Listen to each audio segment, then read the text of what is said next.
Jai Hind students, welcome to online class.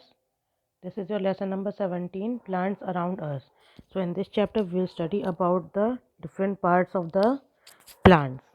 Okay, plants are living organisms. Plant like us, each plant has different parts. The main parts of the plant are root, stem, branches, leaves, flowers and fruits. Plants have two main systems, the root system and the shoot system. Basically जो plants होते हैं जैसे हमारे अलग अलग parts होते हैं उसी तरीके से हमारे हैंड लेग माउथ पार्ट होते हैं उसी तरीके से प्लांट्स के भी डिफरेंट पार्ट्स होते हैं। तो जो मेन पार्ट्स होते हैं प्लांट्स के वो होते हैं root stem branches leaves flowers and fruits. और प्लांट्स को बेसिकली उसको दो plants have two main system root system और शूट सिस्टम। रूट सिस्टम यानी ये देखिए you can see this is the shoot system जो सॉइल के ऊपर का पोर्शन जितना होता है जिसमें leave bud branch fruit flower stem आते हैं वो शूट सिस्टम हो गया। और नीचे का पोर्शन जहाँ से फ्रूट होती है वो होता है root system. Okay, you have to draw this figure in your copy. The root system the part of the plant which is below the surface of the earth is called root. The part of the plant which is below the surface जो surface के नीचे होता है soil के अंदर होता है उसको root बोलते हैं। The root grows below the surface of the soil. The root system in plants are two types, the tap root system and the fibrous root system. Root जो होती है वो सॉइल के नीचे नीचे तक एकदम ग्रो करती है। तो रूट सिस्टम में भी दो पार्ट होते हैं, टैप रूट और fibrous root. Okay, now what is taproot system? In the taproot system, the plant has a main root called the taproot. It grows vertically downwards and gives out branches on both sides. These branches are called lateral or side roots. Plants like carrot, beans, कौन कौन से होते हैं ये underline कर लीजिए। Plants like parrot carrot beans hibiscus and peas have tap root. मतलब उसकी एक मेन रूट होती है जो नीचे तक बढ़ती जाती है और उसके डिफरेंट ब्रांचेज होते हैं जिसको लेटरल रूट बोलते हैं। ये जो बीच वाली है ये मेन रूट है, इसको टैप रूट। और ये जो साथ साथ निकलती जा रही हैं ये साइड रूट होती हैं जिसको लेटरल रूट भी बोलते हैं। ठीक है, लेटरल और साइड रूट बोलते हैं। तो कैरेट बीन्स और हिबिस्कस एंड प्लांट पीस इनकी टैप रूट होती हैं। Some trees like neem and mango also have tap root. नीम और मैंगो की भी टैप रूट होती हैं। ओके, ये एक सब वो उसमें होती हैं। और फाइब्रस रूट क्या होती हैं? Fibrous root system some plants do not have a main root.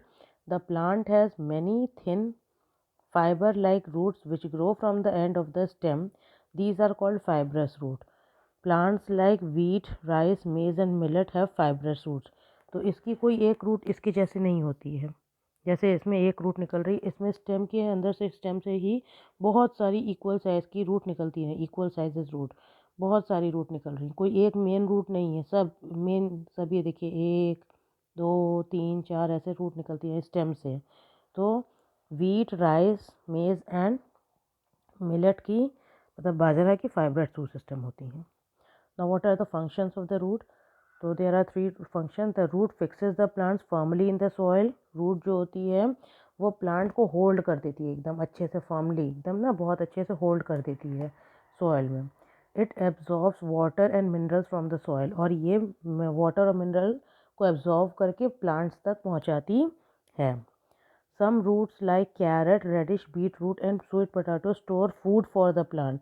और कुछ रूट्स जो होती हैं जैसे कि कैरेट रेडिश, तो ये सब क्या होते हैं? ये सब ज़मीन के अंदर उगते हैं।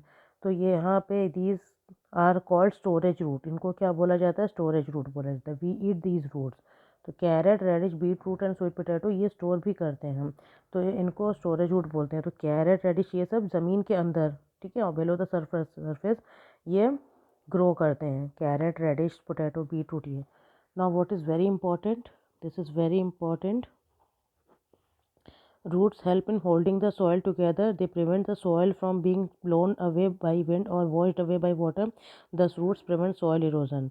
Hence we should not cut trees. Roots क्या होती हैं? वो बहुत अच्छे से trees को, soil को पकड़े रहती हैं। तो जब water होता है, जब rain होती है तो soil जो है वो ब्लो नहीं करती है विंड या वो वाटर से, इसलिए सॉइल इरोजन से ये अपने इसको बचाती है। इसलिए हमें ट्रीज़ को कट नहीं करना चाहिए और we should plant more and more trees.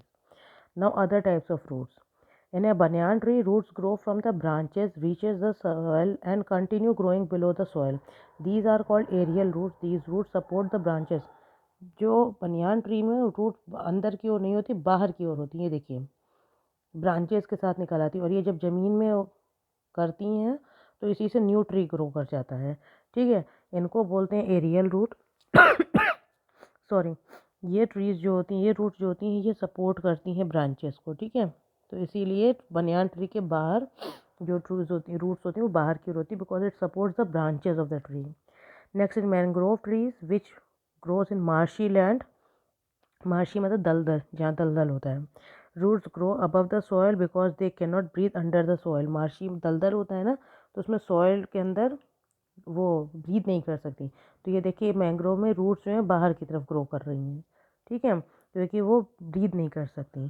तो इन सॉइल्स को क्या बोला जाता है, in therefore these are called breathing roots. इनको क्या बोला जाता है, these roots have breathing pores. इनके अंदर ब्रीदिंग पोर्स होते हैं, तो इसलिए इनको बोला जाता है ब्रीदिंग रूट्स। ठीक, next shoot system. Shoot system क्या होता है, जो पोर्शन प्लांट के ऊपर सॉइल के ऊपर होता है। The shoot system of the plant is the part of the plant that grows above the ground, जो ग्राउंड के ऊपर होते हैं। It consist of stem, branches, leaves, flowers and fruits.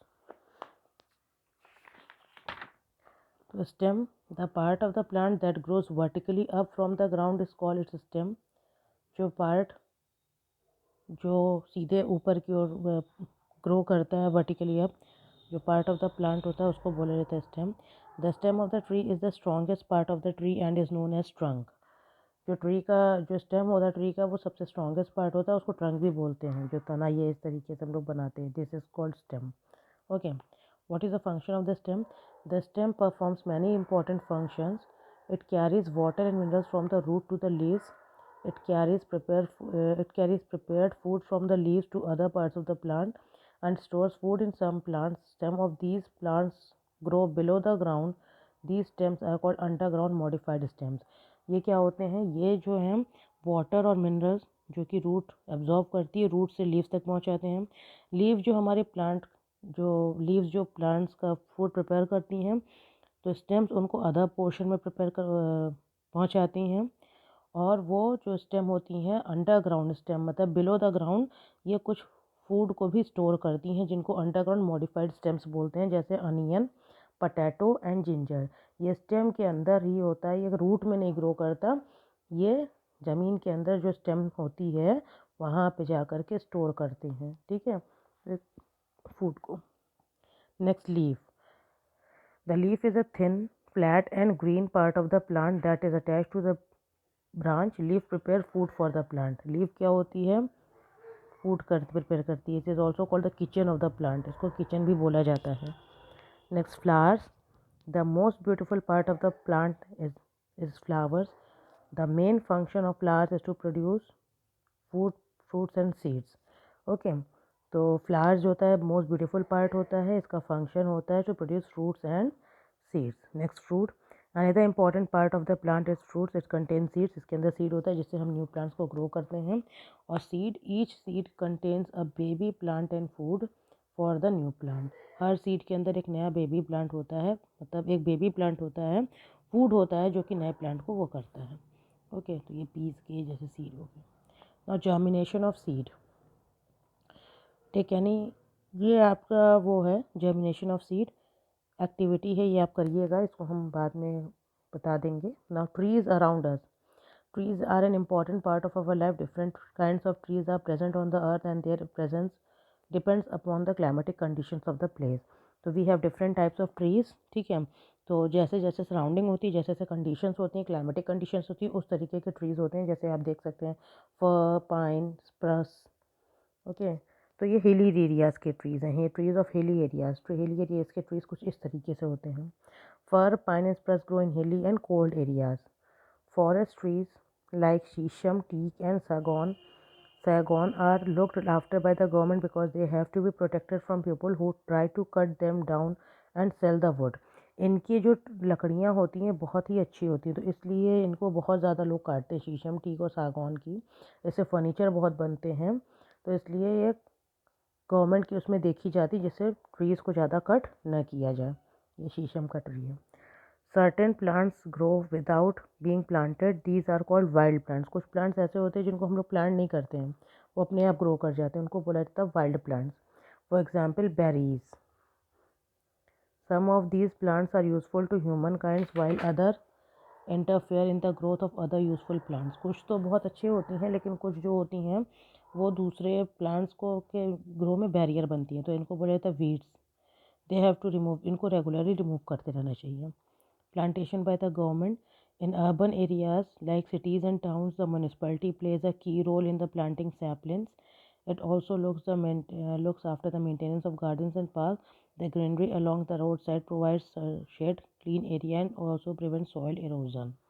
ठीक है, तो गवर्नमेंट के थ्रू सिटीज़, टाउन्स और अर्बन एरियाज़ में, मतलब यहाँ पर म्यूनिसपैलिटी बहुत इंपॉर्टेंट रोल प्ले करती है प्लांटिंग सैपलिंग्स में। और यहाँ पे गार्डन्स और पार्क्स में भी वो उसकी देखभाल करती है। और जो रोड साइड की चारों ग्रीनरी होती है वो उससे क्या होता है, वो the greenery along the road side provide shade भी देता है, क्लीन एरिया भी देता है, एयर भी देता है और सॉइल इरोजन को भी प्रिवेंट करता है। ये तो गवर्नमेंट का ही हो गया। और हमारी तरफ हम लोग को भी प्लांटेशन करना चाहिए। Nowadays people are aware of benefits of plant. They grow a variety of flowering and medicinal plants in their garden. Such plants are called domestic plants. तो जो हम अपने गार्डन में बहुत सारे फ्लावरिंग और मेडिसिनल प्लांट्स लगाते हैं उनको डोमेस्टिक प्लांट्स बोला जाता है। We grow plants like tulsi, neem, coriander and mint. ठीक है, हम अपने गार्डन में ये तरीके के प्लांट ग्रो करते हैं। इनकी मेडिसिनल वैल्यू होती है। तुलसी, नीम, कोरिएंडर, मिंट, इनकी क्या होती है, मेडिसिनल वैल्यू होती है। We also grow flowering plants like rose, jasmine, lavender and marigold which spread fragrance in the air. Fruit trees like mango, guava, chikoo, lime, jamun and papaya also grow easily. इस तरीके के मतलब अपने लोग घर में लोग गार्डनिंग करते हैं। Now we should care of the trees. Trees are the lungs of the earth. ये बहुत इंपॉर्टेंट पार्ट है। Because they purify the air. ठीक है, ये एयर को प्योरीफाई करते हैं। They prevent soil erosion.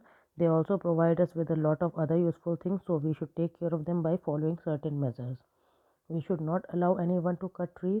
We should grow more trees and water them regularly. We should add manure to the soil. We should organize tree plantations like Van Mahotsav. ये सारी चीज़ें हमें फॉलो करनी चाहिए। हमें ट्रीज़ को कट नहीं करना चाहिए। हमें बहुत सारे ट्रीज़ को प्लांट करना चाहिए, मोर ट्रीज़ को ग्रो करना चाहिए, उनको रेगुलरली वाटर देना चाहिए, मैन्योर देना चाहिए और वन महोत्सव टाइप के जो प्रोग्राम होते हैं उसको सपोर्ट करना चाहिए। What is a Van Mahotsav? Van Mahotsav is a festival of trees. Trees are planted in large number of this days. Most schools and social organizations celebrate this festival. Besides planting trees, several competitions like drawing, debates, and lectures on importance of trees in our lives are conducted on this day to spread awareness. मतलब कि एक ऐसा दिन होता है जिस दिन बहुत सारे ट्रीज़ को ग्रो किया जाता है। बहुत सारे स्कूल्स और सोशल ऑर्गेनाइजेशन इसको फेस्टिवल को सेलिब्रेट करते हैं और इस पर बहुत सारी ड्राइंग, डिबेट्स और लेक्चर्स होते हैं तो explain the importance of the trees. Okay, next, what is Chipko movement? तो there are two you can say main part, जो दो मेन हमारे वो थे इन्वायरमेंटलिस्ट, चंडी प्रसाद भट्ट और सुंदरलाल बहुगुणा। इन्होंने इस चिपको मूवमेंट को स्टार्ट किया था इन 1974। ठीक है, लैंडस्लाइड में। तो ये दो थे। इसमें इसके अंदर में क्या होता था, जब कोई ट्रीज़ को कट करने आता था तो लोग उससे चिपक के खड़े हो जाते थे जिससे कि कोई भी उस ट्रीज़ को कट ना कर सके। तो इसलिए इसका नाम हो गया चिपको मूवमेंट। ठीक है, ये चंडी प्रसाद भट्ट और सुंदरलाल बहुगुणा, ये दो इन्वायरमेंटलिस्ट थे, इनसे वो हुआ था। Thank you.